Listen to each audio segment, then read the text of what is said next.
Now, concern remains as to whether reigning girls champions Hydel High will be able to mount a solid title defense at the Issa Grace Kennedy Boys and Girls Championships in 2 months' time. As Gerard Morris Seeley reports, the Education Minister has broken her silence on the matter. Days after head coach of Hydel High, Corey Bennett, told the Gleaner newspaper that the school's participation is in jeopardy due to financial constraints, Education Minister Dr. Dana Morris-Dixon has chimed in on the matter.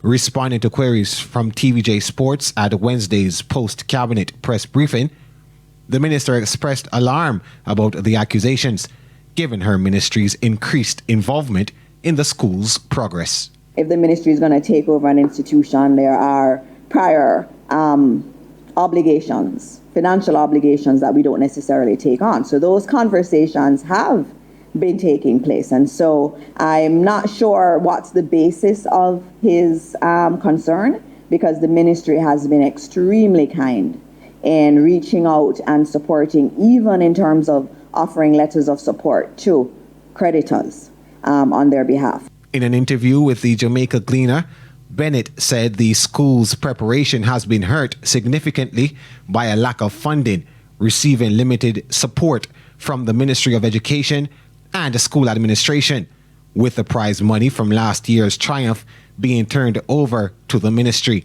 Bennett had expressed annoyance at having to dip into his purse to cover basic needs for the athletes, including transportation and food.